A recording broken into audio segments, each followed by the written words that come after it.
Tuesday night somewhere. So, Whoa. anyways, welcome everybody to the Tuesday night hangout. And tonight we're going to talk about cross country flying. But before we get onto that, let me introduce Someone, our hey, panel. We have Will Eric, Fly. hold on, Eric. Someone's got their YouTube on in the background. It's echo. Echo, echo. Dude, I all don't right, hear it. we're good now. It's over. Okay. Sorry. Anyways, Will, how are you doing?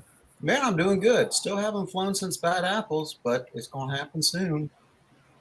Yeah, I haven't either. I haven't even unloaded the trailer really. So Well, no need. You're getting ready to go to another fly-in, aren't you? we're heading to Michigan come Friday. And Shane, how are you doing? I haven't flown since Bad Apples, but yes, I'm doing very well. Awesome. And Mark? No flying for me, but everything else is going okay. Man, we should really be putting on a paramotor show if we're not flying. Yeah, right. Or maybe we got enough fly-in at the fly-in that we can take a couple weeks off. Exactly. For me, the weather has been garbage, and then tonight the weather's perfect. And Pablo texted me a little while ago, "Hey, you want to meet at Costco?" And I'm like, "No, can do tonight." Yeah. The Oh well. when's the next time you guys are heading to a different fly-in? It won't be till Dave Purdon's for me. Same here for me, I think. I'll have to look at the schedule. Mark, what about you? I think the same thing. There's that one in North Georgia, but I don't think that I'm going to go to it. Okay. Will, was there a fly-in last weekend that you were thinking about going to? There was. It was in Franktown, Virginia, and it was called the Spring Wing. And I would have been there, been all over that because I mean, you fly around the Chesapeake Bay and stuff. I bet it was beautiful. But it's my understanding they do like 4 of these a year, like one for each season. So I'll hit the next one. There you go. Yeah, that sounds like that'd be a kind of a neat place to go. Mm-hmm. Yeah, we're going to be heading to Michigan for the Torchport fly-in on Friday and coming back Monday afternoon. So that'll be a fun time. I've been busy. We haven't been flying not because of the weather, because we're just doing lots of little repairs on our trailer. So, but anyways, so yeah, we were thinking about talking about cross-country flying. And I was doing a little reading up on it. I guess one of the big things that I was reading on is when you are preparing yourself for a cross country flying. So, like Shane, if you decide to do a cross country, what would be one thing that you would look into, preparing yourself for that?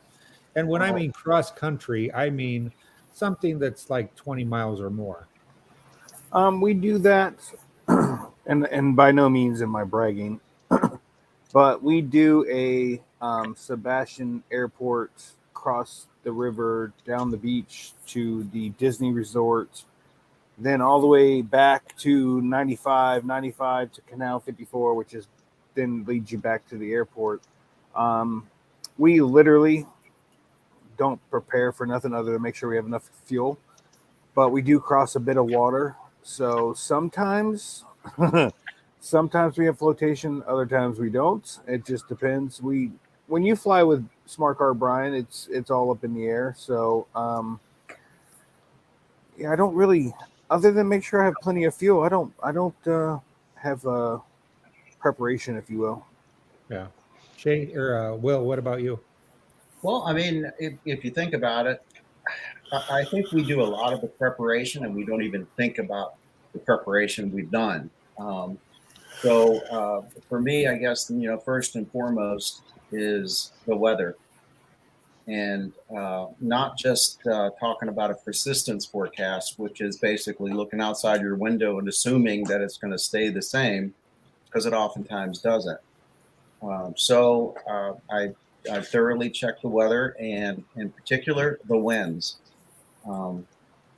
because that has a big impact on something that with no wind does 25 miles per hour. So it make the difference between you getting there or not getting there. So I would start with the weather. Yep. Mark, what about you? You do a lot of longer distance flying, don't you? We do a decent amount, and the weather, of course, is number one for all of us. That's the most important thing, which I recently there at Bad Apples got myself caught out in a little bit of bad weather. And so, I should have paid better attention before I left. And then another thing, just so that I don't have to worry about it, I just switched from a 12-liter fuel tank on my Power to Fly Titan to an 18-liter because I don't care too much about weight. And that way, with that much fuel, I'm positive my friends have to run out and hit the ground before me. Yeah, but the only problem is now you have a fuel tank that actually, when full, it weighs more than you. Yeah, that's all good. I'm catching up with it. Right. So yeah, I'm actually getting a lot of this information out of the PPG Bible. I was kind of going over it, and yeah, the big thing is choosing proper weather. Um, that would be the best thing to do is look at your anticipated flight times and check the weather, during those times. And it's not just weather, at uh, your takeoff area. It's going to be weather where you end up, or at 1,000 going to fly.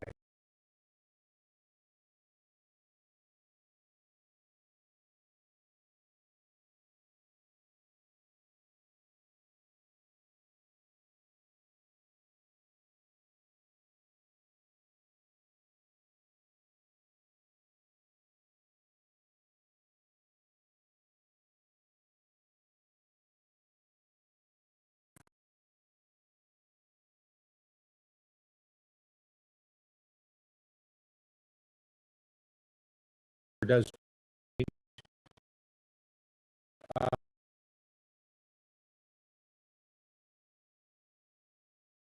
and the last flat out in the wind, fuel.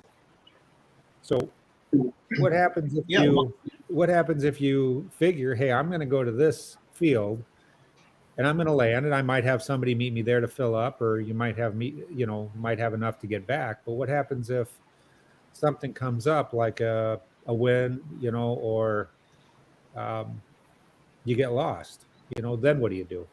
Yeah, and that it all kind of ties together. And I never, as a general aviation pilot, I never considered having fuel, the amount of fuel I had in my tanks. I considered the amount of time that I had in my tanks. And so if it's not something you have done regularly with your motor, I'd recommend it. But every once in a while, jot down your fuel burn. And so you have a good idea of how much fuel you burn in an hour, and that tells you roughly how much. It's not 100% reliable. You still need the mirror and check in this,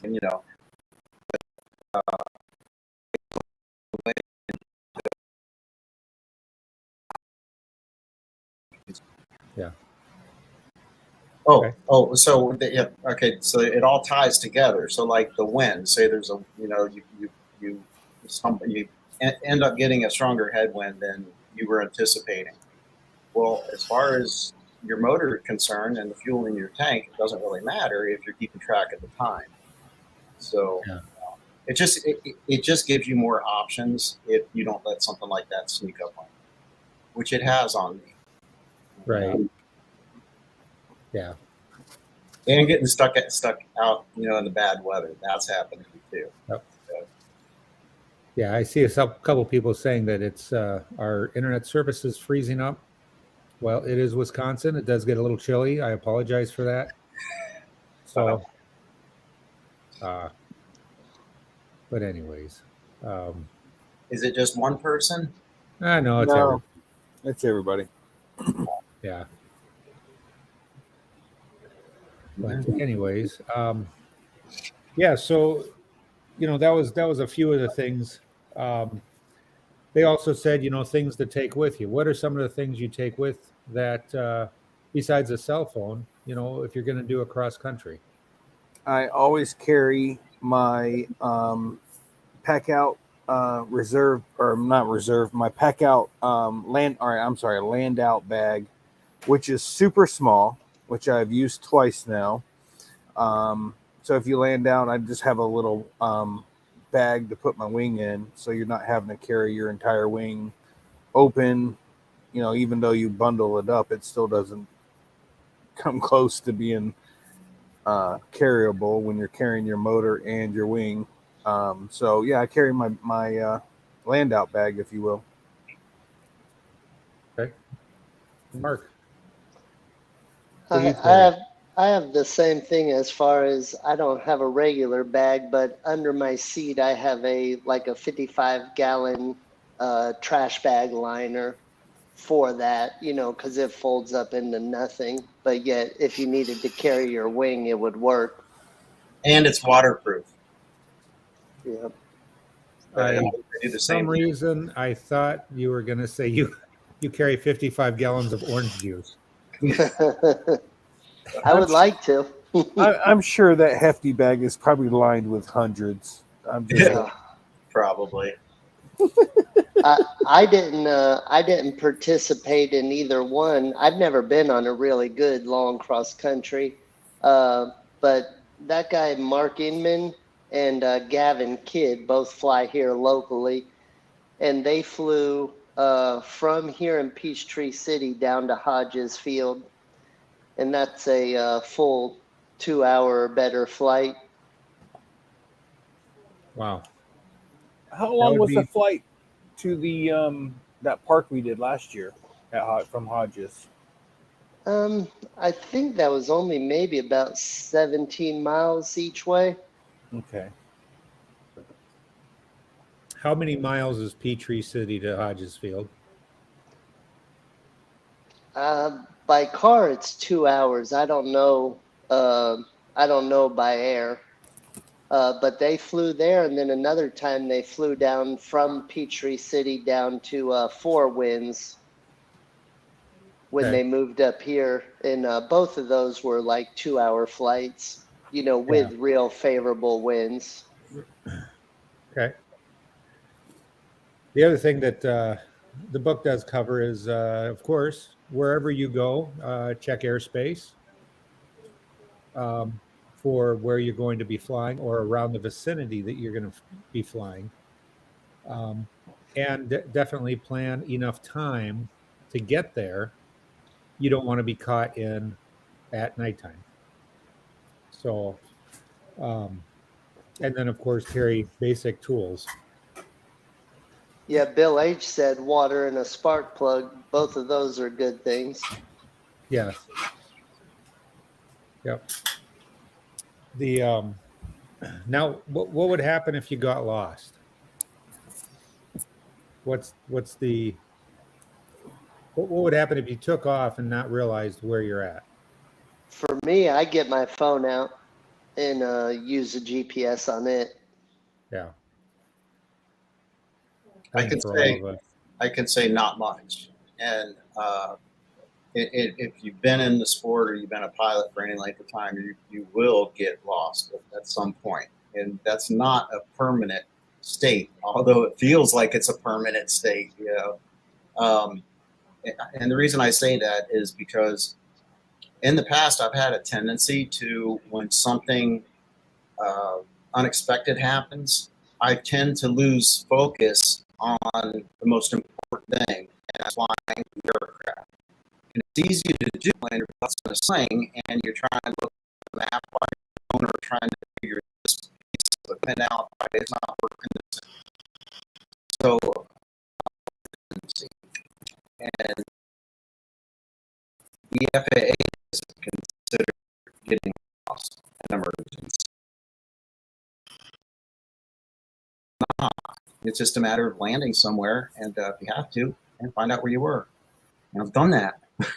I've landed. Where am I I? have quickly gotten disoriented where I was, and I knew my general direction, and I kept going in that direction. I was about 1,000 feet, and eventually I did recognize roads. Um, and that's one thing that they say is, climb up higher and see if you can, look at the roads around you and see if you can kind of recognize, something like that. Also, that'll give you spots that you could land out if you need to. So I will tell you that Brian, Smart Car Brian, and myself may or may not have gotten stuck in some really thick fog. And I used my phone knowing exactly that I needed where I needed to go. I used my phone to get me to that destination. I dropped through some very thin fog that I could still see the ground um, for about a full 45 seconds, and then landed into this undeveloped neighborhood that I knew there was no power lines. We had flown it a couple hundred times before, and we waited about an hour and a half for the fog to clear and headed back to the airport afterwards. There you go. Now, when you kind of the getting lost things, how do you do your navigation? Shane, how do you do when you figure, hey, this is where we're going to go? How do you navigate yourself to that area? I use my phone GPS. Everywhere we fly here in Florida has pretty good cell service. The backside of the compound has a little spotty for doing lives or something on YouTube or Facebook, but for the most part, you can easily um, use GPS to wherever you need to go. Okay. And Will, what do you? I use the Garmin watch. I've used this since I started flying. It's been rock solid. Love it. Oh, it just has an arrow that points back to the LZ, so there's no. I don't like complicated things while I'm flying, So I try to keep it as simple as possible. But the other thing is to try to avoid getting lost by, looking at when you depart, when you're leaving your LZ, look for something big, like smokestacks or a big tall tower or a water tower, just something that kind of help you head back into the same general direction. And then there's really two facets to that, though, Eric. Okay, you're flying in an area that even so, you can still get disoriented. Mm-hmm. Or you're flying in, especially if you're doing any kind of maneuvers or whatever. I mean, after a while, and the sun starts going down, and then the other one is flying an unknown area or a new LZ. So that I pay particular attention to the landmarks, whether it's a lake or whatever, something that'll help me get back to that LZ, even a road. So tell us about the watch. Is that a does it tell you where you left, tell you where you're going? Does it, I mean, what is it telling you? Yeah. Okay, hold on. Yeah. So the watch is just it's a Garmin 5X Plus, I think. You can get a Garmin 5X or one of the cheaper ones, and download the free app StuFly, which is made for paramotor pilots. And it can be as complicated or as detailed as you want it, meaning you can track and download all the information so you can keep track of your route, stuff like that. I don't ever use it for that, so I don't know anything about it. Before I even start my motor, I tap two buttons on the side, and it knows when I launch, and it starts keeping track.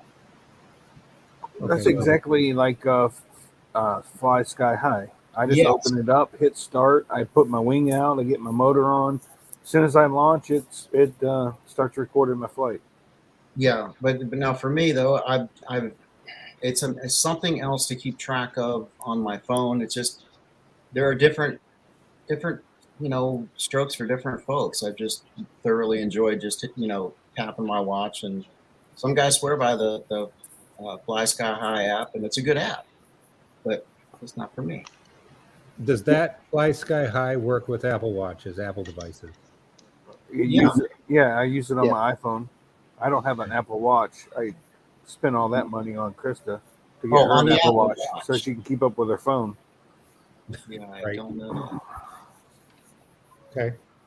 Now, can you, on the Garmin watch, can you put in a heading where you want to go and follow that heading? Yeah, Okay. sure. Yeah, I mean, it's got a couple Garmin apps that you can use to, like I said, you can plan a route, a course, or whatever you want to do with it. Okay. Well, we have a question here from Mark.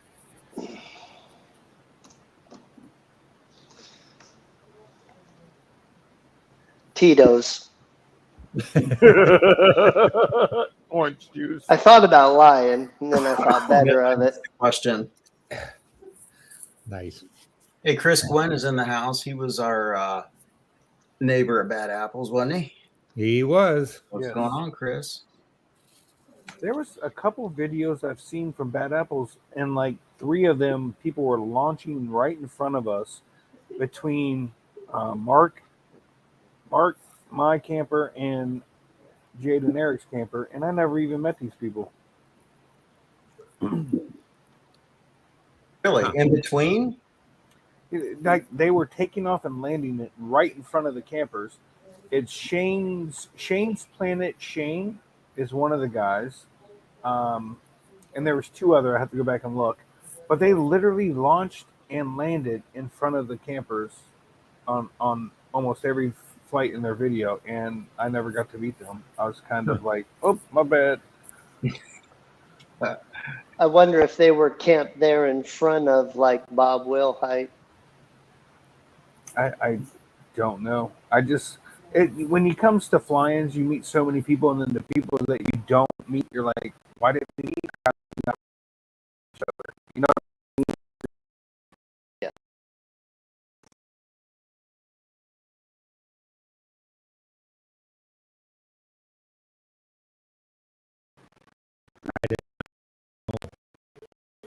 For sure. Oh, no doubt. Hey, there's another thing. This is safety type of situation that if you do find yourself, especially newer pilots, if you find yourself not sure where you are and the sun is setting, just land. Don't turn. Don't. A bad situation can become a horrible situation because when it's dark, it's very difficult to see power lines and obstacles, and even to choose a good field, you can't do it. Not to mention the fact that landing is more of a challenge, uh, at dusk and when it starts to get dark. So that has happened to me, and I got lost. So I've been lost maybe 3, 4 times, and it was a new area.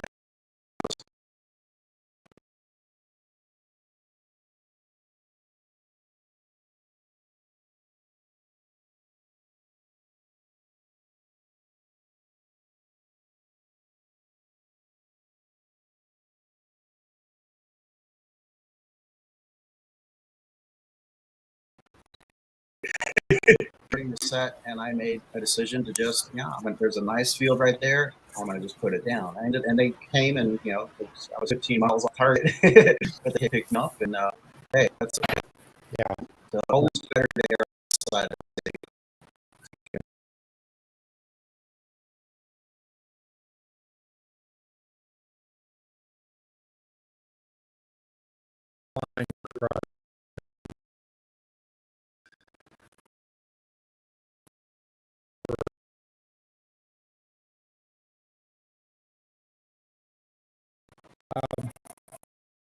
And also, wind. As far as getting blown off course. I guess if you have your watch, you can kind of glance at that to see if you're going to get blown off course. But what happens if the wind picks up a little bit? How do you kind of set your head?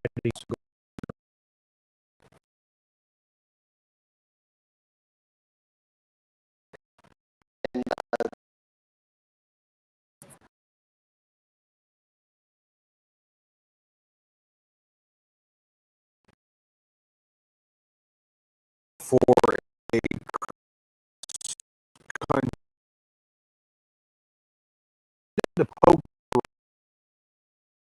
a few years ago, and we flew from Wauchula Airport to Avon Park, where I went to school.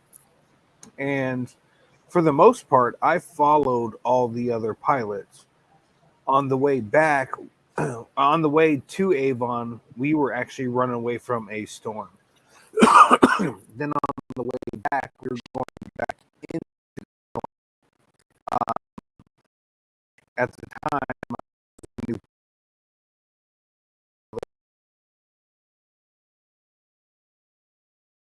at the time, and I should have. If I would have pulled my Ryan Carlton app up and I would have climbed to 3,000 feet, I would have hit butter smooth air. But instead, I was comfortable at 1,500 at my max, which was the worst air, and I was following other pilots. So when it comes to cross country and tools to use, any information that gives you different altitude with wind speed is something that I would, from here on out, or from then on out, I would use, because I've done that several times. I've hit some stiff winds down low and climbed up to like, I think 4,000 feet just to hit 2 or 3 mile an hour winds when I just left 12 and 13 mile an hour winds. Right. Yeah. All right. I just follow Mark McElroy, and works out pretty good for me. Yeah, but every time you follow Mark, there's $20 bills flying out of his machine. Yeah. Yeah. My motor, I actually had a motor out because of all the money that got stuck in my car. I mean, on the air intake. My prop looked like I used sandpaper, and it was just freaking 20s that were just, I was shredding them the entire time. Yeah. So here's the way. As that is funny, Shane. As you know, a GA pilot, there's a lot that you can learn just by doing some of the stuff that they have to do to become licensed, and one of them is pilotage. And that's basically planning out your course, not talking about dead reckoning or, real precise calculations, more along the lines of what Mark was talking about. Looking at the map, locating your landmarks, and just go to them. You have little legs of your trip, and all of the landmarks are clearly denoted on a sectional chart, whether it's a tall tower or smokestacks or a mountain range or even towns, rivers, railroad tracks. So, for example, if you take an LC, well, there's your way home. If all of the time,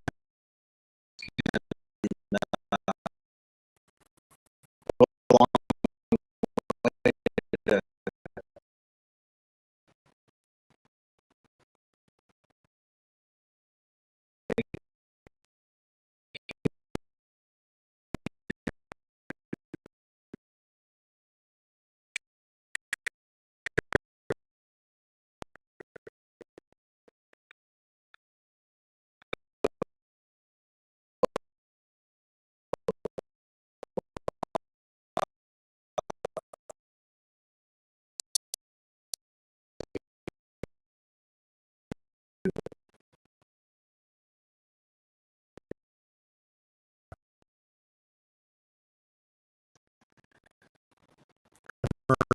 Building with the steam stack coming out of it, that also tells us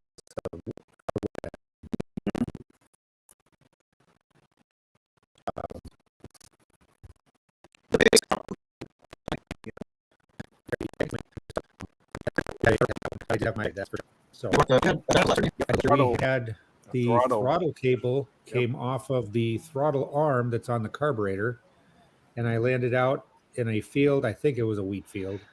I fixed it, got my wing laid out, and took off. And I know by the time I took off, Shane was already down in his truck looking for me. Will was kind of hovering above me, making sure that I was okay. And Mark, I think, ended up going back and getting his drinks. Tito's. No, he went back, got Tito's and orange juice. Right. Dude, I just wanted your odor. I was calling dibs. No, actually, I had already jumped in the truck and was heading that way, and they said that you took off again or whatever, and I was like, oh, okay. I wasn't sure how I was going to get to you, but you know, I guess it's the thought that counts. You know, I always go the extra mile for people that land out, because honestly, if I land out, I'm gonna want the extra mile. You know what I mean? Like, yeah, I'm gonna want somebody. Same thing with if I see a woman on the side of the road with a flat tire, I always stop and help change the tire, because what if that's my wife? Like, I want somebody to stop and help her. So I just kind of, I don't know if I want to use the word expect, but I would hope that somebody would want to help me the way that I'm willing to help them. Right. Well, I'm just trying to figure out how you got down so quick and was in the car. Would you pull a reserve? No, if you remember correctly, and I remember this distinctly, I flew over you. You gave me a thumbs up, and it wasn't that far from Bad Apples, from the field. So Right. I went right back. I landed. I don't even think I checked wind, to be honest with you. I had no idea what happened to you, so I didn't know if you were truly injured or if it was just a land out.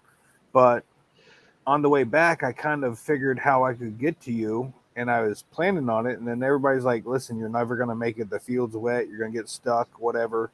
And I was like, yeah, but Eric's down and he needs help, so I'm going. And then I think Krista was the one that texted me or called me and said that you were back up in the air. And I was like, oh, okay. So, Yeah. But honestly, I would do that for just about anybody. And I think in this sport, we all need help. Actually, on that same poker run that I was talking about before, my wife, who was the fuel, she brought the fuel to Avon Park for Jason Russell Smith, Smart Car Brian, and myself to refuel. And Krista had Rachel, which is Brian's wife and daughter, with Krista, and she ended up picking 4 of us up, including myself, 3 other pilots and myself, on the way back. They all landed out, and she just started plucking them off the road. And I was just like, I wouldn't expect nothing less from her, because she knows that this sport is a support. You need support. You need somebody to get up. You're gonna need somebody to take you back to your house, what have you. So she did. We ended up picking up a total. She ended up picking up. I was absolutely proud of her for doing that. Mark, have you had any or have somebody pick you up? No, not yet. The only engine out I've had was self-inflicted, and I was able to land back at my house. How do you self-inflict a Kill switch. Yeah, you see a really pretty sunset, and you go to stow your brakes. I thought the motor died till I went back and watched the video, and it was just as plain as day. I bumped the kill switch and killed the motor. Hey, with you guys that have the 3D printers, is there a way we could 3D print a? Because my button sticks out. Is there a way to put a sleeve over there where I would actually have to put my thumb kind of like into it to do it? Because I bumped mine, I can't tell you how many times midair, and had to restart on an accidental kill switch compression. I don't know how big that thing is to get your thumb inside of it to push the button, but it's also an emergency kill switch that you want to have access to just in case something happens, during startup or anything like that. So. I would love a flip switch, to be honest with you. Flip it up and then reach your thumb in to kill it. Yeah. So you're your kill switch is an outie and you want an innie? Correctamundo. Gotcha. So There's an Keegan- update. yeah. Yeah, so I guess he sent his wing off for a full replacement or a full on the line replacement. Yeah, and he's bought a new reserve. And I got your old reserve here, Keegan. I don't know if you can see it, but it's here, and I'll get it off probably Monday. No, wait, what is today? Tuesday. I'll get it off probably tomorrow. Man, retirement must be nice. Forget what day it is. Yeah. How much were you keeping that wing as ransom? He had to go out and buy a new one. It was cheaper. I don't think it was. I know how much he paid for that. But he got a good deal on it, and it saved his life. So we're right on. Which was pretty awesome to watch. I've never seen somebody in a reserve coming down on a reserve, and I got to watch it. It looked peaceful, didn't it? No. I'm gonna say hell no. It looked like he was falling a lot faster than I really would want to fall. And it also gave me another insight thing. And I don't know how this is going to be possible or if it's even an option. But, once you throw your reserve, you're supposed to pull your main wing in. Because what happens is your wing, the wing and your reserve are going to do this. And if you look at the wind, it's able to pass over them, you're actually with both wings going to end up falling faster. So you pull around. So once you pull that wing in and you got it secured, if you have the time, I would try to, like he did, aim for a tree because it seemed to be you fall a lot quicker than you. What is it? 16 up to 16 feet per second. That's pretty dramatic when you got 60 pounds on your back. Yeah. And you're 207 pounds. That's going to be a hard hit. He couldn't aim though. I mean, it was around, right? So there was no steering on it. No, he fell into the trees on whatever. It was just luck or what have you. But I was hoping if I got the opportunity that was my situation, that I'd be able to suck that wing up enough to be able to start my motor to be able to glide to a tree or a group of trees. It's probably it's never going to happen because I'm going to be in panic mode right from the get-go. But, I mean, you're not going to be able to steer. You're just going to be able to glide. But what if you're coming towards high-tension power lines? Like, you know what I mean? Like, if you've got a minute before you hit the ground, that is ample amount of time to figure out how to get rid of your wing, and then to start your motor up and glide past. I don't know if it's possible. It was just a thought that I had, and if it means me cutting away my main line or my main wing to ride down the reserve and start my motor to avoid power lines, then that's exactly what I'm going to do. Well, I don't know how the horizontal force and the vertical force, I don't know those two could interact with around wing. That's no idea. Interesting. It's if you know you're going for high tension power lines, are you not going to try to change direction? That's my goal. Weight shift would be going on or something. I don't know.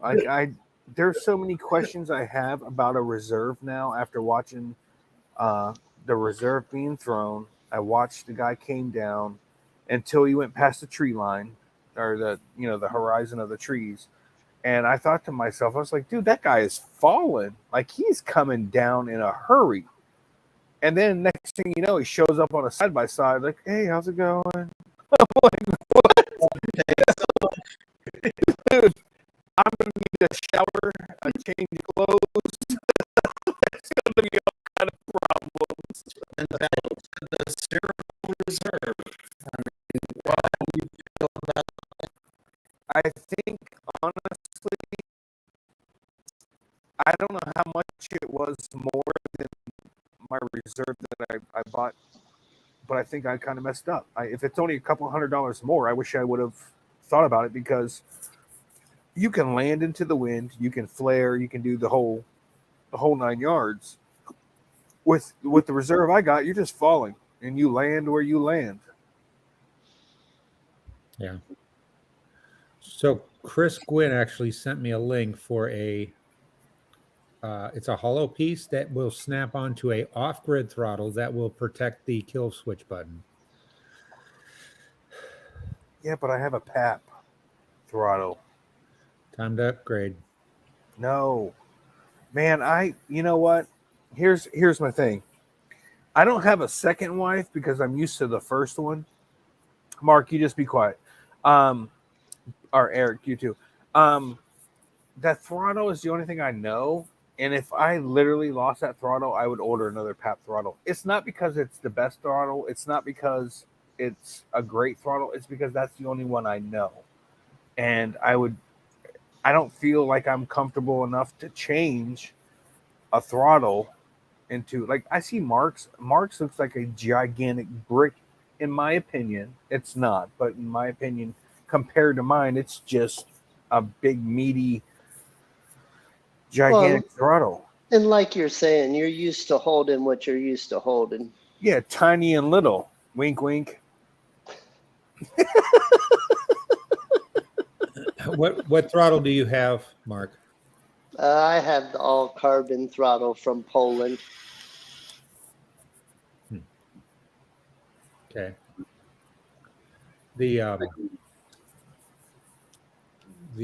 I have an off-grid throttle. I have a couple of throttles. On one machine, I do have the off-grid throttle, and I will say I really like it. Will, what are you flying with? A Polini throttle, Okay. and it's broken 2 or 3 times on me. I've had to land out because of it twice. But still, I'm like Shane. I mean, I'm just so used to that throttle and comfortable with it. If I ordered another throttle, it'd probably be another Polini. See, I'm the same way with wings. Like, Mark offered me to fly his wing. Brian's offered me to fly his wings. Eric's even offered to let me. To me, it is. I just can't do it. It's a change, and I'm not there. Even though I'm over 2 years as a pilot, I'm just not there to start making changes. I'm still used to doing the exact same procedure every single time. I don't care if I fly 5 minutes, come back, land, and then plan to take off. My sequence is exactly the same. And I just changing the wing, to me is just, it's out of my wheelhouse. I can't understand. If it acted any differently, I would not be able to launch. Yeah. Well, I know that John Wayne, I think he'll have to buy a new wing because his got used up at Bad Apples from Montana. Yeah, used it up and then gave it back to him. There was let's see, Kristen was asking about how any update from Montana. So I did hear that Montana is heading up to the Michigan fly-in. Nice. So he On will his be up way there. to. I'm sorry, what? On his way to. Probably on his way to Wisconsin. Hopefully I can get him a job and he can work for us. Man, I know I'm going to beat a dead horse with this. I never even talked to the guy, not one time. He seemed like a really nice guy from what I've seen from off the distance. I just was not in the right mindset. Again, guys, I apologize for the whole my attitude thing. It wasn't towards any of you guys. It was just me. So again, I apologize. I didn't get to meet him. I don't even think I was introduced to him. But he did. No, man. I'd be like, no, man. Can't talk to that guy right now. Yeah, I mean, it makes sense, dude. Yeah. Well, if it makes you feel any better, the only time you would have been able to talk to him is when you were flying because he never came down out of the air. Yeah, right. He was constantly up in the air. Yeah, we know how. And we know how my communication in the air works out, right, Mark? Yeah, not well. No, you can text me. I might answer, but it's doubtful. Right. I love my time in the air, man. I just love just listening to my music, and I get it. There's a safety part of it. I just, I mean, Brian, I flew with him every single time. He's like, "Hey, we need to link our Cenas together." I'm like, "Yeah, sure." As soon as that conversation ended, I had no plans on doing it. It interrupts my time, and I don't want to hear just chit chat. I want my time. That's my time. And I get Mark's. I understand completely Mark's uh, wanting to communicate, because just like what we had with the bad weather, I hit major raindrops, um, and I turned around, and then Brian and Mark kept going forward. I would have liked to have been able to say, "Hey, I'm turning around because I'm starting to hit raindrops, and I'm in between the rain that we're hitting and the rain that's leaving the field, and I'm heading back." They were wherever they were. I just turned. Shane's out. I'm too sweet. I'll melt in the rain. I got to go. And I landed, and then had no idea where Mark and Brian were at. So I did kind of feel bad about that, because we didn't have communications. But where's the happy medium, if you will? No, I can understand that. I'm not a big talker when I go flying. I guess I'm constantly concentrating on flying and piloting. I'm not really in the mood to talk. The only time that I will, like when Jade and I are flying, I will constantly just keep an eye out on her, and if I lose her uh, in the area that we're flying, I'll try to reach out to her and see where she's at. Other than that, I don't. I don't listen to music. A lot of people do. Oh, I do. Um, Oh. yep. And I just, I guess I'm just paying attention to what I'm kind of doing, and not saying that you can't pay attention while listening to music, because I know a lot of people do listen to music. I just can't do two things at once. So, I was never I never listened to music until Brian, and when I say Brian, I'm talking about Smart Car Brian. He said, "You don't listen to music?" I'm like, "No, I want to pay attention to the motor. I want to listen to anything and everything that doesn't sounds out of the ordinary." And now I'm listening to music before I even start my motor. Like I'm as soon as I put my helmet on, I hook my Cena to my phone. I hit um, Amazon Music, and that's it. I'm in my own little world, and I've never been a huge music person. There's songs on the radio I can sing word for word. Couldn't tell you who the artist is. I have no clue, because it doesn't matter to me. But I get in the air and I'm listening to music, and whatever type of music I'm listening to is the type of flying that I do.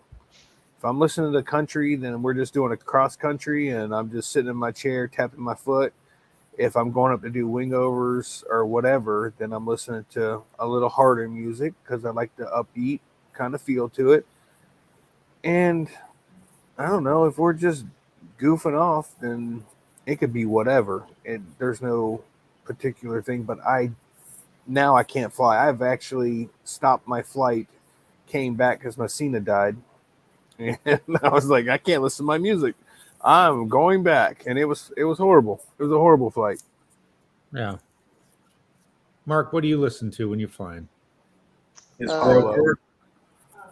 He listens to I've- Pablo. Yeah, usually Pablo. Sell.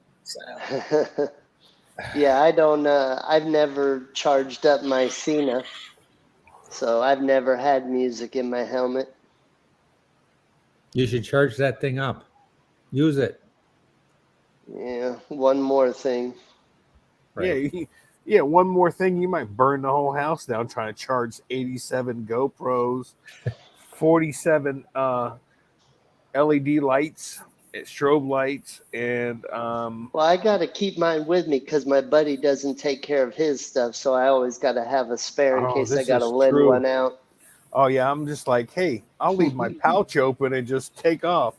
God, man, there's been so many times in over 2 years of flying, I should have destroyed my prop, and that thing just takes a licking and keep on ticking. So on, so the flight before, I had a 16-ounce tea, Lipton iced tea, shoved in my side pouch, and that also is where I keep my battery pack for my LEDs.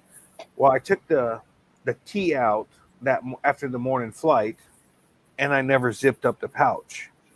So that afternoon, I go to take off, and I did hear something hit, but I didn't think it was that bad, and everything felt motor wise like everything was running just fine. But my wife ended up texting me saying, hey, something hit your prop. So I turned around, came back, and landed. Then she brought me my battery pack for my LED or for my strobe lights. The connector that went into the battery pack is what hit my prop. It didn't do anything to my prop. Yet again, it should have. But I ended up having to get a smart car. Brian had an extra adapter and hooked me up so we were able to fly again with strobes. But yeah, I will tell you, I'll be the first one to tell you I've been so lucky with this prop. Almost 200 hours on this prop. It should have exploded 8 different times by now, but it is still going. It's still going strong. So you don't have any broken props on your wall? No, I have none. I'm on the same prop that I went to school with, on the same motor, everything. It's all even.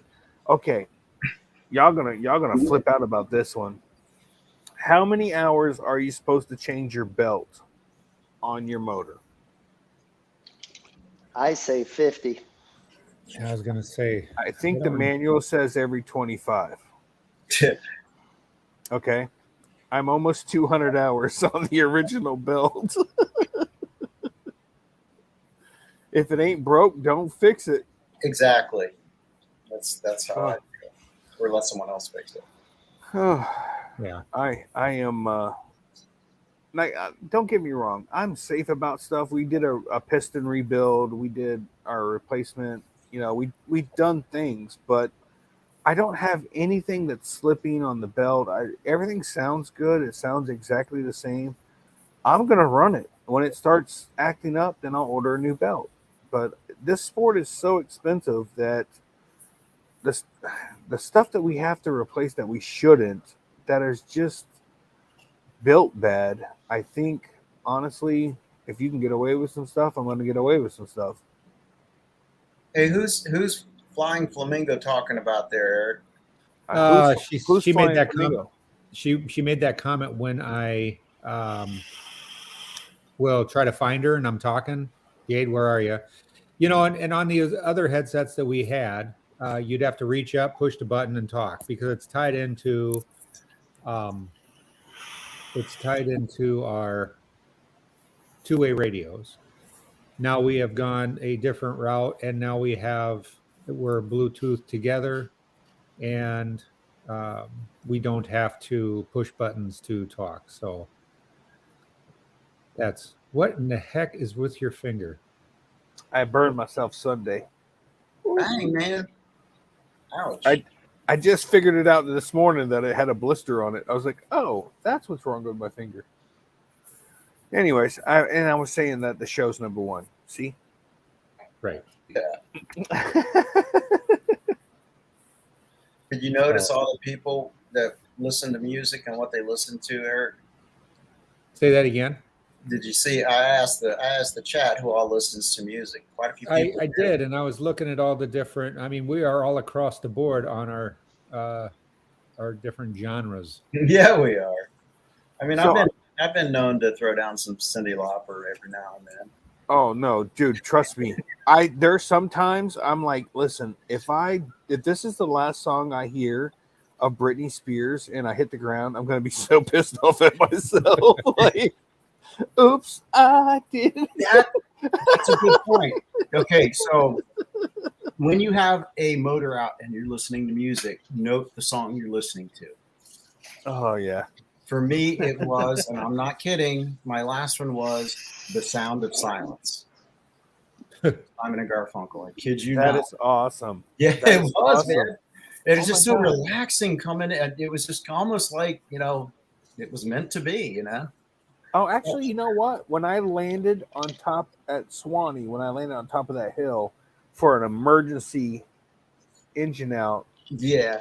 that I ended up peeing on top of the mountain, it was oh my God, I just had it. I want to be a rock star, but Jesus, who sings this? Who's now? I'm drawing a dang blank. We all want to be Jesus. Now I can't even remember. Dire Straits? No, it's Kid Rock. Oh. So I was listening to that as I landed on a rock pile.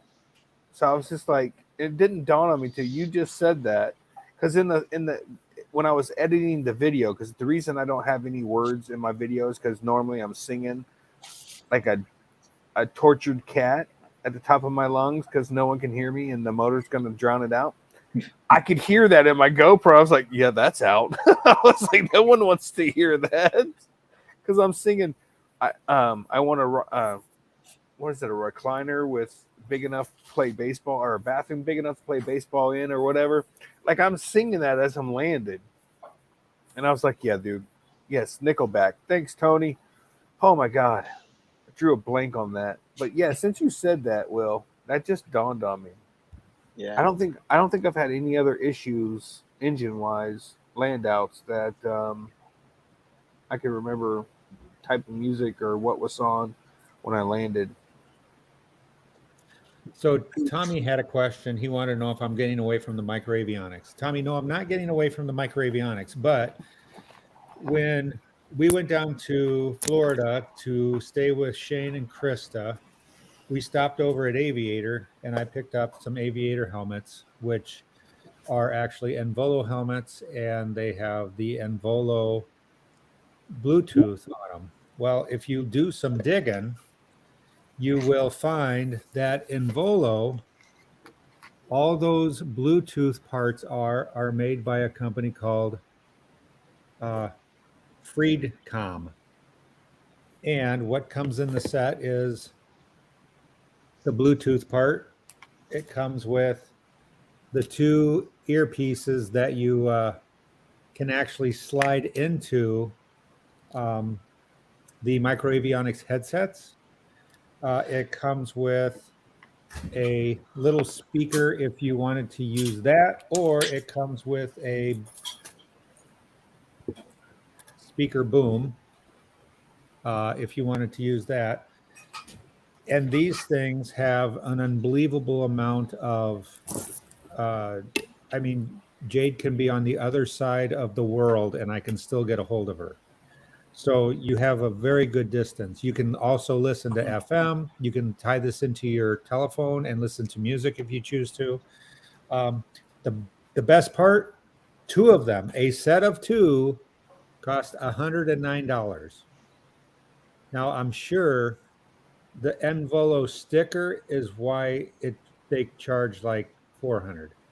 So just something to look into. And I have these on our personal helmets. I have these on our um, tandem helmets, and these that I just picked up are going on uh, the student helmets that we're going to make them um, because I'm not spending $400 on a helmet and then headsets that all I need to do is Bluetooth. So, um, yeah, if you want to build a helmet, this is the route to go. I think I'll be into each helmet will be about $100. So that's what we went to, and you can still use all the things that microavionics uses, but you can put these speakers inside of just your earpieces, and now you have a two-way communications without pushing any buttons. So that's what I really need. And when you're teaching somebody, they don't need to be pushing buttons or reaching around or none of that. And So you've tried it, and is it clear transmission? very clear. You can understand each other. Yep, absolutely, very clear. I today I was talking a little bit with Chris Gwynn about this setup, and he asked, when you're at full throttle, can you talk? I guess I never, as I said, I really don't talk. When I was with doing the tandems, I would tell them what we were going to do before we took off, and then I wouldn't talk until I was up in the air and we were at a cruising altitude, and then I would start explaining. We discussed thermals and try to get them to grab the toggles and fly themselves. So I would like to actually try talking with a tandem student when we're under full throttle. But I have noticed that the Cosmos, I think, is a little quieter than the Moster. So Really? yeah, Well, maybe you're it's sitting further away from it, aren't you? well, a little bit, yes, but it's also the exhaust where it's shooting out, and also um, I don't know. It just to me it seems quieter. So uh, Angela has a question here. I was just gonna type in, "Shut up, Angela," but never mind.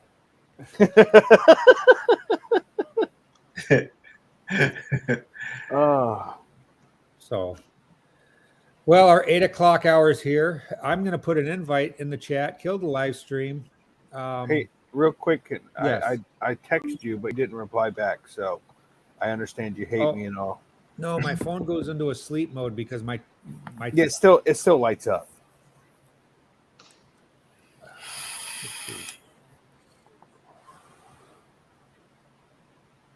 Oh, absolutely, Shane. That was cool. Yeah. All right. So I just wanted to make sure.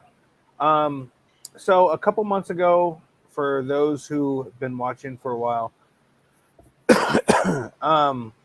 so we started raising money for a scholarship to give to a student each year in the honor of my son who passed away from cancer from the high school that he went to, and they gave the first annual scholarship to a student who was described to me to be exactly like my son. His or not his mannerisms, but the way he treated other students. And there's a whole bunch of criterias that the student has to meet, and they ended up giving him. He was the winner of the first annual Gage Robbins Scholarship, Good Citizenship Award. So he got a $500 scholarship that he can use to whatever help buy books or what have you. So we were going to start this up again when school starts back up. It is a 501c whatever through the high school. If Three. yeah, whatever it's called. Anyways, I'm kind of working on maybe doing a fly-in somewhere and do donations for the scholarship if anybody's interested. The timing is a little weird because there's fly-ins, it seems like every month. But anyways, I'm honored to be able to keep my son's name alive, and his everything that he's done when he was here for 19 years is still going on, and I'm glad to do that. So we will later on start raising money for it. I know it's not the right time of the year with all the pandemic and everything else that's going on, but it just made it more difficult. But I am thankful for those who donated towards his scholarship. It's huge for my wife and I, my daughter, to be able to continue, him. For us, it's a way to keep his name alive, and we greatly appreciate it. All right, I'm done before I No, cry. did they for just this past year? Did they have a dollar amount that they raised? Yes, they actually raised a total of $750. 500 of it went for this year, and technically we only need to raise 200 for next year for another student to get the same 500. My goal for next year is to do the 5,000. Like I told Mark, I said, if I got to give back my tax return for next year to if we can raise $5,000, then his scholarship will in his name will be for 10 years, and to us that's huge. So, whatever it takes, I'm going to do whatever it takes to make sure each year each kid has the $500 scholarship. Nice. Well, there you go. That's pretty slick.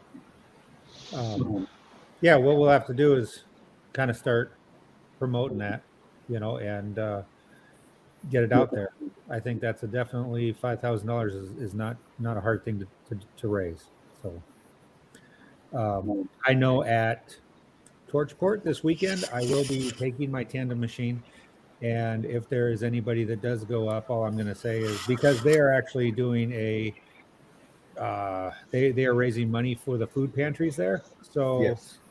Anybody that that goes up into tandem, because a lot of people say, hey, what do I owe you? And all I'm going to say is just make a donation over at the food pantry. Very nice. Because I don't charge to take people up on the tandems. So I do charge if they want to come down, but that's a whole different story. What type of landing they want. Oh, that is awesome. That is the greatest. Hold on. I don't know if you've worked that out yet or if that just was something you threw out, but that is awesome. How much money you got on you? Right? Well, do you want to get down? And do you want a Okay. smooth landing? That shit's up to you. Right? Pretty much. So, all right, everybody. Let's see. Shane, where can we find you on the Social media? web? You can find me here on Tuesday nights or Never Trust a Skinny Chef Shane on YouTube and on Instagram, or ppgshane.com on TikTok. All right. And Mark, where can we find you? YouTube, Paralife PPG, or online at paralifeppg.com.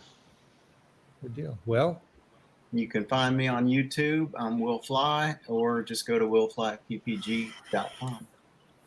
all right. And you can find me here on Tuesday night, and that's pretty much it. Let's see. Tomorrow we have Flying Flamingo Jade, and I know that they are going to be having a talk about with Bad Apples and the absolute best intro that she has ever done. The first minute is actually hilarious. You got to, oh, she just said she lost it. Well, I got to see it, and that's all that matters. So I must be in it then. no, it's good. Oh, And she'll okay. probably work on it all night long to get it back. And it's a good intro. Hopefully she has that done. So, all right, everybody, have a good night, and we'll talk to you guys next Tuesday, or we'll see you at somewhere flying through the air. Thanks. Bye.